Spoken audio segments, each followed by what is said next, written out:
साभबीच दे दी दर सनमा गो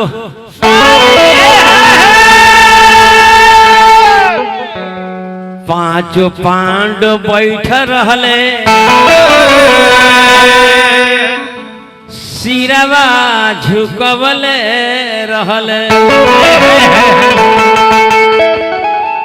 पांचों पांडव बैठली रहले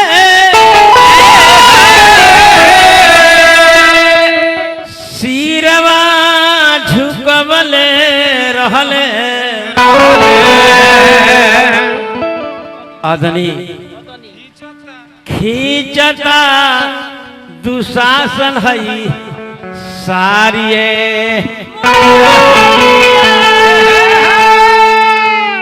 हमारा जाकर्ता जी का आदेश भइला कि राम विवाह शुरू करिए। राम जी के भैया राम जी के खानदान के दधीची ऋषि जरा हड्डी के 3 गो समान बनल। इंद्र भगवान के हाथ में जल वज्र बा दधीची ऋषि का हड्डी है। महाभारत के लड़ाई में अर्जुन के हाथ में जौन गांडीव धनुष रहे दधीची ऋषि का हड्डी रहे। आज जनकपुर में जौन धनुषा तुरे के रखाइल बा इहो दधीची ऋषि के हड्डी है। सीता जी गई बचपन में धनुष के पूजा करे तब बायां हाथे उठा ले ली एक हाथ से। ई बात राजा जनक जी का मालूम हो गई। राजा जनक जी थर थर कांपे लगली कि हमारा घर में बेटी न बल्कि भगवान जन्म ले ले बनी। जावना शिव के धनुष के बेटी होके बायां हाथे उठा देलू तो आज हम प्रतिज्ञा करतनी कि तहार विवाह वही आदमी से होई जे धनुष के दोनों हाथे तोड़ दी। आदरणीय माननीय श्री ब्रिज कुमार यादव जी आए पुरस्कार दे बने 100 रुपया। हार्दिक अभिनंदन नमस्कार धरती की जयकार हो। तो जनकपुर हो जनकपुर हो ये जनकपुर हो वाह ये जनक जी महाराज के यज्ञशाला है। टेंट हाउस हो अरोरा के हैं राजा कहाँ के सूता मिल के रामायण में लिखे लिखल यार कंपनी के पैसा ले ली धनुषा तुरे के बाद मेहनत बनाइए जाए हो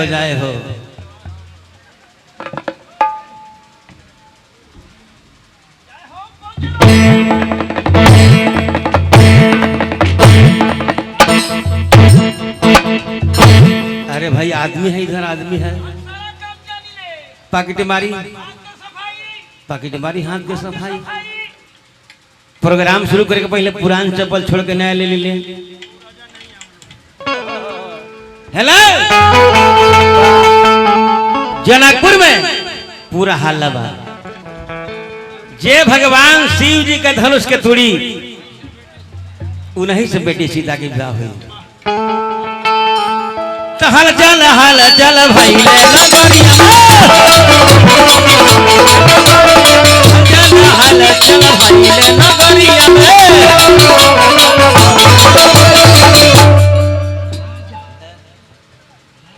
बाबू हमार जिया निवासी 51 पे पुरस्कार दिले बनी हार्दिक अभिनंदन। आ बाबू इधर आइए आप इधर आइए ना इधर घूमिए माइक पर बोलिए ठीक से। चौकीदार साहब ये पैसा दे उसका नाम बोलिए।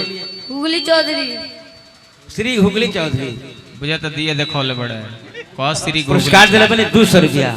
हार्दिक अभिनंदन नमस्कार। वाह राजा जनक दरबार आ दिया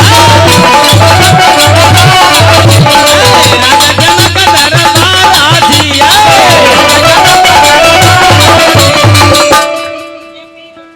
ये हो पीर तुरिहाना शिव के धनु ही हो सिया डल है गलवा में हार दिया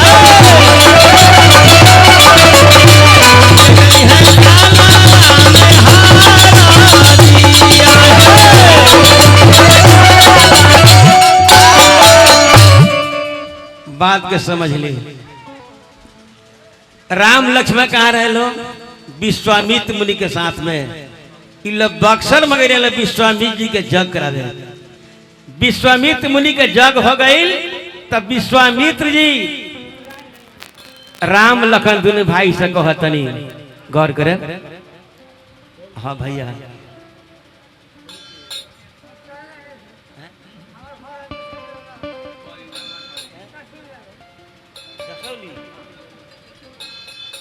श्री नरसिंह यादव जी जसौली 51 पे पुरस्कार दिले बनी हार्दिक अभिनंदन है।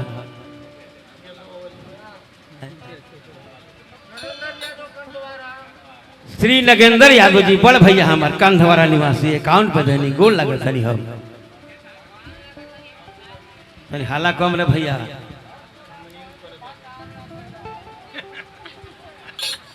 थोड़ा हाला कम रहे ना।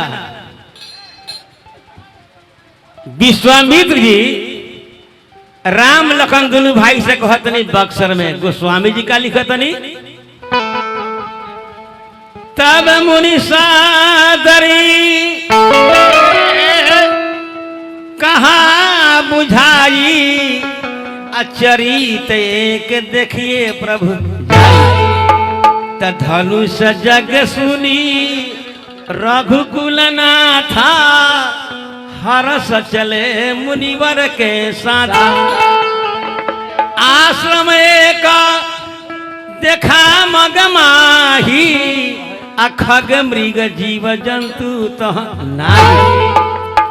रामायण में दोहा लिखल बा का लिखल बा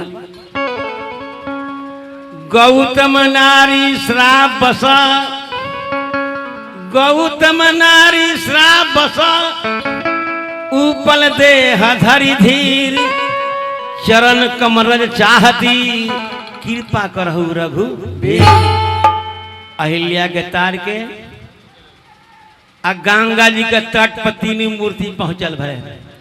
भगवान कहने के बाबा उ गौतम ऋषि के नारी अहिल्या रली ह ई के ह। विश्वामित्र जी कहने हे बबुआ राम तारे खानदान में भागीरथ नाम का राजा रहले ये धरती पर गंगा जी के बुलावल गंगा जी में स्नान किला से सारा कल्याण दूर हो जाला। तीन मूर्ति जनकपुर में गंगा जी में स्नान करी आ जनकपुर पहुंचल बनी माली से भेंट कर फुलवारी में प्रवेश के लिए बनी। राम जी लक्ष्मण जी जनकपुर पहुंचल बलो राज जनक जी आराम करतनी राम लखन दोनों भाई नगर घूमे गए भरे। यही बीच में राजा जनक से विश्वामित्र से मिलन हो गई और राम लखन दोनों भाई घूम के एहू से मिलन हो गई। आ तीनों मूर्ति के जनक जी तुंद्र आश्रम में रखवा देनी आराम करतलू। भोर हो गई तुलसीदास जी का लिखतनी तेरा रामायण के चौपाई 2-4 लाइन सुन ली।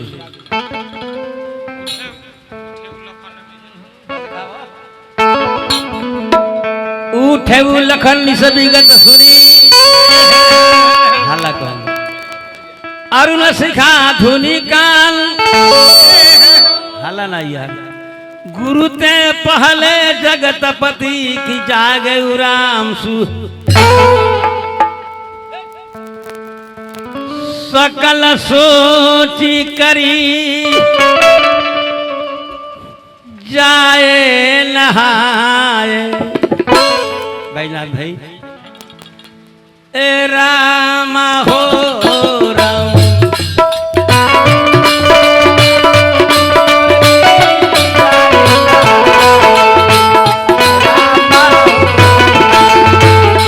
आराम से नीत निवाही गुरु ही सिर नाए राम हो राम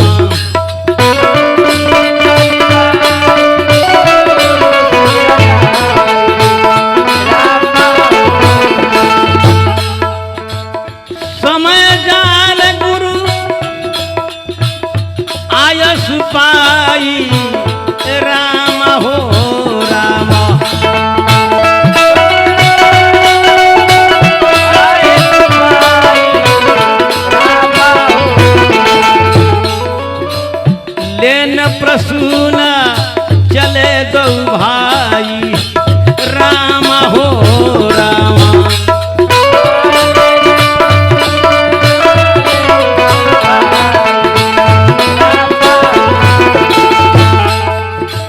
तेही अवसर सीता तो हराई राम हो राम।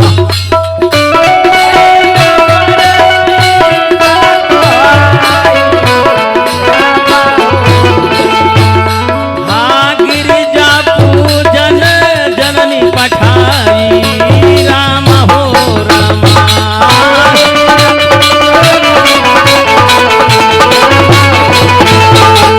संग सखी सब सुभग सयानी हो रमा।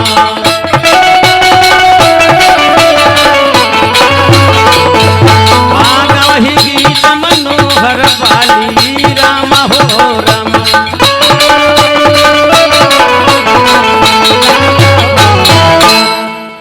संग सखी सब सुभग सयानी गावहि गीत मनोहर बानी। एक सखी सिय संग बिहाई आ गई रही देखन फुलवाई। वाह आगो हो इधर आइए। राम लक्ष्मण के सामने एगो सखी भुला के चल गई बड़ी। आ राम लखन के जब रूप देखली तब मन में का विचार करते हो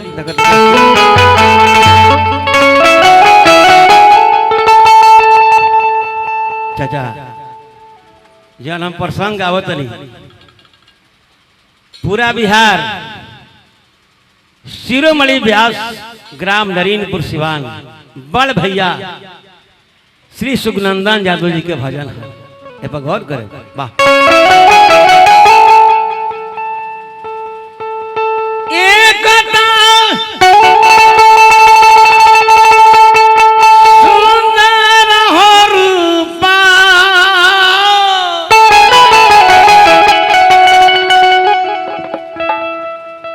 अरे दूसरे कुंवर हो भूपा। आय हाय राम लखन के सीता के साथ में बड़ा जोड़ी लगता लेकिन टूटी के ना टूटी कोनो ठीक नहीं है। तीसरे उमरिया के थोर बैनाथ भाई तीसरे उमरिया के थोर धनुष कैसे तूरी है रे सखिया।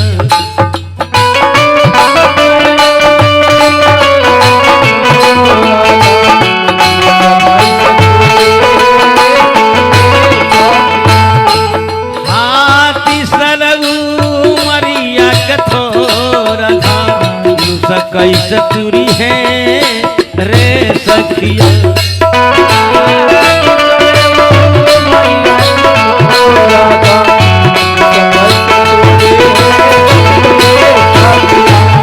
देख करे राम जी को जनक नंदनी देख कर राम जी को जनक नंदनी बाग में वो खड़ी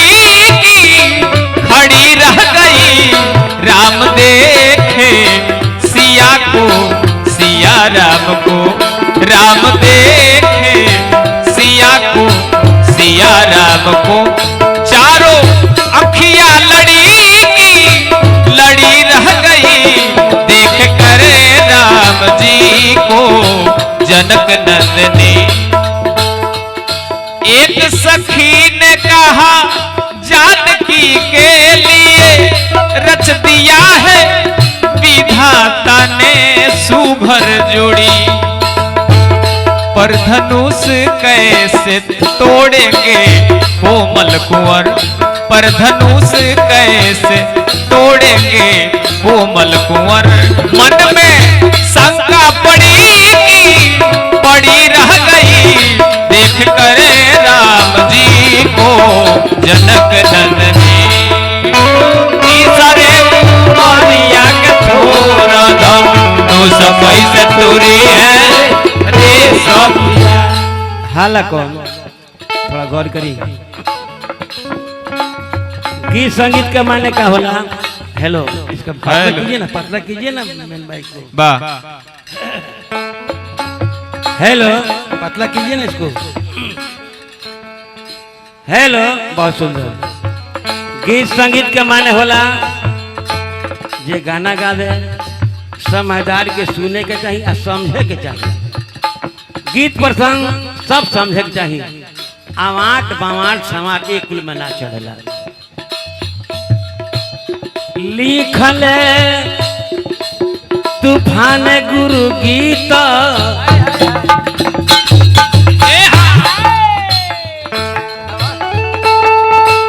लिखल तूफान गुरु गीत धनुष कैसे दूरी है रे सखिया। श्रोतलो से बड़ी हाला भाई यार लागी गईल प्रीत।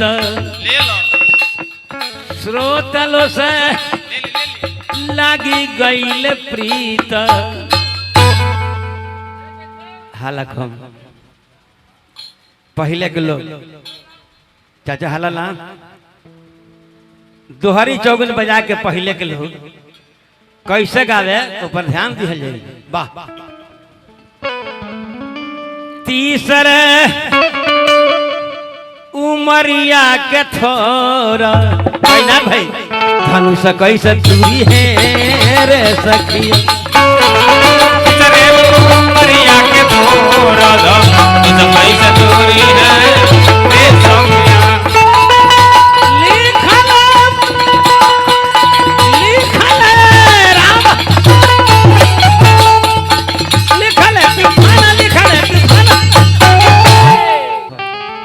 सखी राम लक्ष्मण के रूप देके गिरजा माई के मंदिर में आके सीता से का कहतरी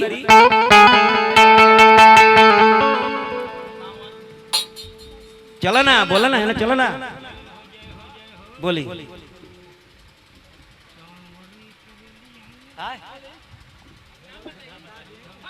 बोला बाबू बोला चलो हो दिखाओ कि सावर सहेलिया रे जुगल दुल्हवा बगिया में लूटे बहार।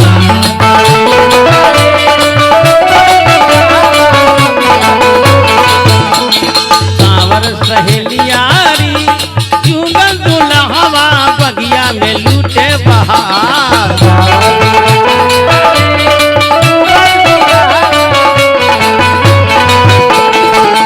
कोई आया सखी फुलवरिया में, कोई आया सखी फुलवरिया में। जैसी जादू है हाँ हाँ जैसी जादू है हाँ हाँ जैसी जादू है उनकी नजरिया में। कोई आया सखी फुलवरिया, कोई आया सखी फुलवरिया में। सावर सहेली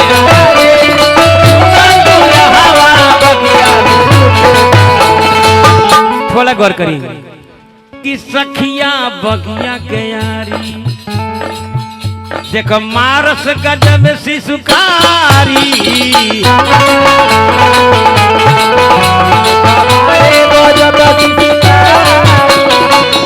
इतने ना कि थर थर कांपे रे जियरा चले हमारा कर जवा प्यारी।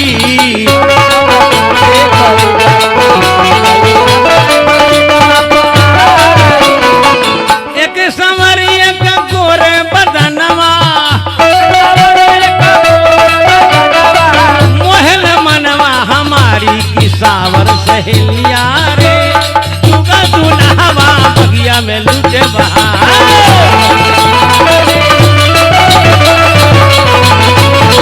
सावर सहेलिया रे जुगा दुल्हवा बगिया में लूटे बहार।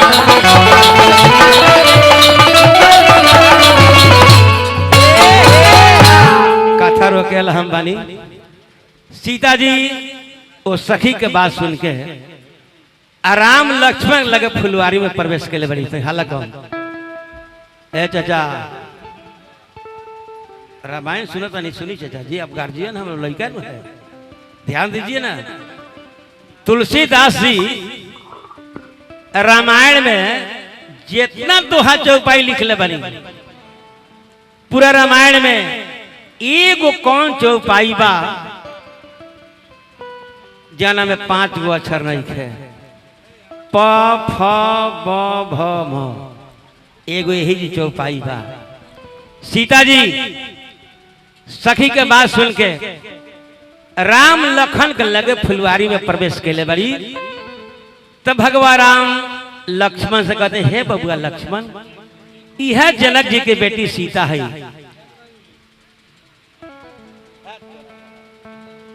जे भगवान शिव के धनुष के तूड़ी वो नहीं से कर विवाह हुई आ तुलसीदास जी का लिखत बनी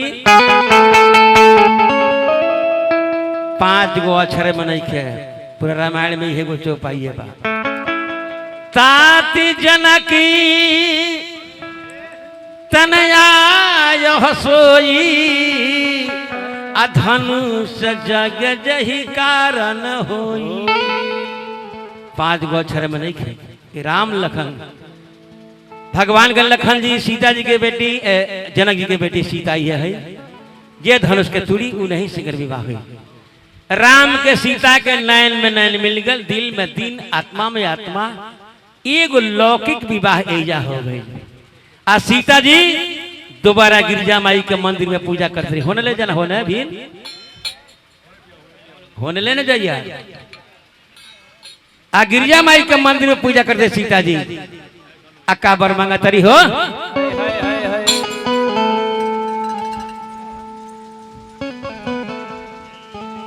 पहिला मंगाना सिया कहा बनी चौकीदार साहब अरे सोहर गाते हैं सोहर बड़ा भाग से सोहर गाते हैं चौकीदार साहब फिर मिली ना पहिला मंगाना सिया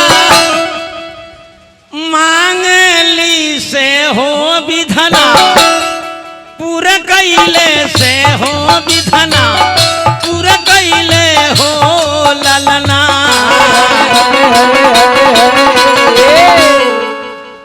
हे ललना मंगली कोसिया ऐसन सास ससुर राजा दशरथ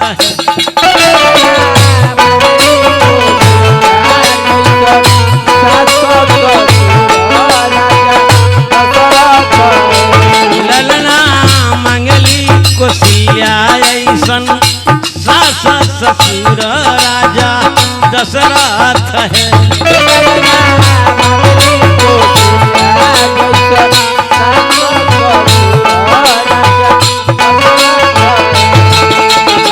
बाबा दिहले टिकावा से हो रे हम तेजावा से हो रे हम तेजावा बलमुआ कैसे तेजवा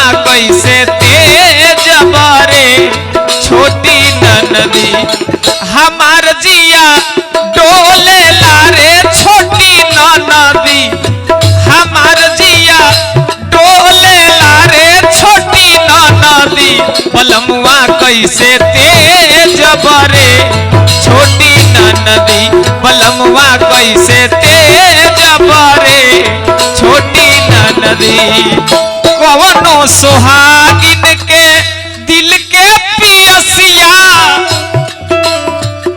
पियवा के प्यार करी पूरा कवनो सुहागिन के दिल के पियसिया पियवा के प्यार करी पूरा टिकवा टिकुलिया झुमका पयलिया सगरो सिंगार बा अधूरा सिंगारवा सब तेज बारे छोटी ननदी सिंगारवा सब तेज बारे छोटी ननदी से नुरवा कैसे तेज बरे छोटी नदी से नुरवा कैसे तेजा बारे छोटी नदी ए ललना मंगली कोसिलिया सास ससुर भैया हमार नगर परिषद निवासी श्री संतोष भैया ये 500 रुपया के पुरस्कार दिले बने सोहर पर का चौकीदार साहब बटले रहे अरे वो चौकीदारी हो तो इहो चौकीदारी हो तो दूसरे मांगना सिया मांगली से हो विधना पूरा कैले से हो विधना पूरा कैले हो ललना हे ललना पुरुषा मांगेली भागा वाना देवर बबुआ लक्ष्मण है ससुरा जनक पूरा नहीं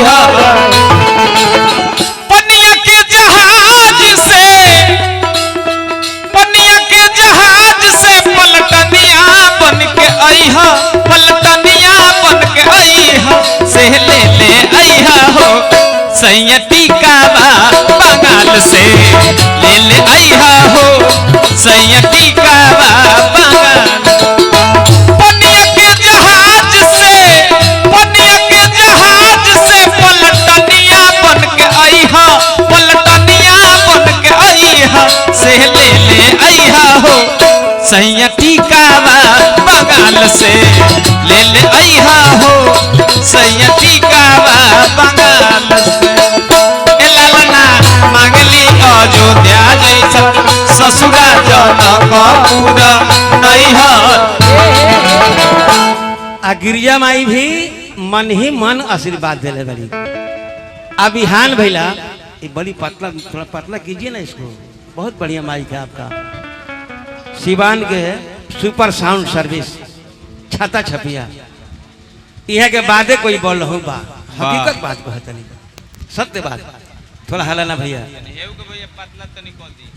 यज्ञशाला में सारा राजा लो इकट्ठा बा आ जनक जी अपना उपरोहित महाराज के भेज के सत्यानंद जी के भेज के राम लक्ष्मण विश्वामित्र के बुला के यज्ञशाला में बैठोले बनी राजा जनक जी प्रतिज्ञा कैले बनी कि जे शिव के धनुष के तोड़ी उन्हीं से बेटी सीता के विवाह होई बड़ी हलावा भैया बहुत हलावा ठीक बा कोनो बात नहीं है ए चाचा यज्ञशाला में हल्ला बा कि जे धनुष के तूरी उन्हीं से बेटी सीता के विवाह होई धनुष के तूरे खातिर रावण भेज बे रावण लेकिन अकस्माली सुन के वापस चल गए आ तुलसीदास जी का लिखतनी भूप सहसी दस कहीं पारा अलगे उठावन टरे नहीं टरा 10,000 वीर हार गिले धनुषा टस मस ना हिलल